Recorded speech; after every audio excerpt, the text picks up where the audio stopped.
Browns at Steelers. Oh boy. D'Angelo Williams is banged up. Mm-hmm. Is Isaiah Peed going to see any action? You'll probably see some action.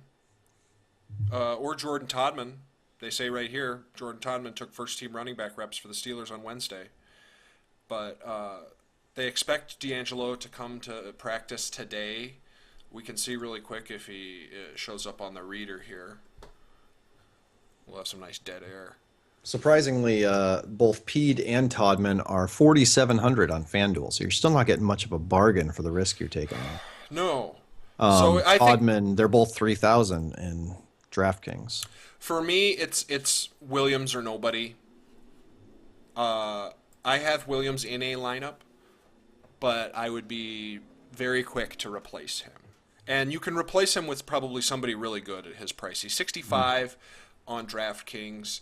He is 76 on FanDuel. Well, I'd say you could replace him with some people cheaper than his price. In Oh, fact, sure. actually, in the same game, I'm saying if it's like yeah, if it's down to the wire. uncertain, yeah, and then you're like, oh, D'Angelo's not playing quick, swap in Mark Ingram. Quick, Unless I'm swap in. crazy and the Browns have started playing somebody else at running back, Isaiah Crowell, who seems to be getting the bulk of their work, is 5,300 in FanDuel. Now that is interesting. I mean, he hasn't been putting up points, is all. They've been but- keeping him out of the end zone, right? Yeah, but when does that change? You know. It could happen any week. He could get those 3 goal line looks and convert all of them. Where's our Isaiah Crowell? Yeah, 53.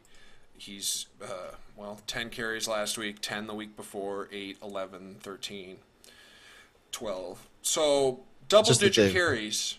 They've for not sure. been running enough. You know. And Duke Johnson is a guy that is 5,900, and he has, the past few weeks, hasn't been getting many of the carries Oh yeah, I at keep all. forgetting about him. But he hasn't really But been. he's been showing getting up. the receptions. Nah, not really though. And yeah, he's more expensive. 5,900. 2, 2, 7 against St. Louis. His biggest week. Carries or receptions. Receptions. So. Which I think built into that though is targets, which is the thing Yeah. that's tough to look at. So.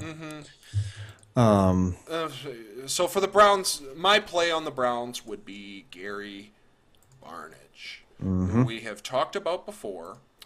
Steelers have given up 53 receptions, 553 yards, and 7 touchdowns to opposing tight ends. That's 10.1 ESPN points per game, which is similar to. They don't count receptions. But, yeah, so Barnidge is my play against the Yeah. Steelers. Especially like- if the Steelers go up and they have to throw. I like Barnidge as well.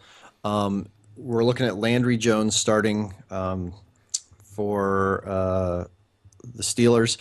FantasyPros.com, which is another site that sort of ascribes to my philosophy of cheaper quarterback. Landry Jones is one of their 5 that they plug into every lineup. So if you look at their optimized lineups, he's on there, which means he'll be owned by a decent amount of people. So I'm not actually saying I would advise playing him.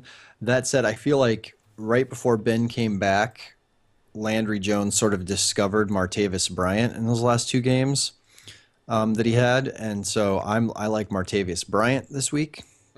I think that he's got a lot of upside for that wide receiver 2 slot where you want to spend 5, low 6 on a guy. Obviously, you can't discount what Antonio Brown did last week, but also, can you count on that? Can you count on a guy having 3,000 yards in a game back-to-back weeks? Sure. Well, week 7, when Landry Jones started against the Chiefs, Antonio Brown had 6 receptions for 124 yards. I think he's pretty quarterback-proof. I think, obviously, Big Ben puts him up into that super elite level. But Yeah. at 8,800 on DraftKings and 8,700 on FanDuel, I think a lot of people are going to be – they're just going to immediately discount Brown and move on to somebody else. But I still think Antonio Brown can have a productive week, and I like him as a tournament play.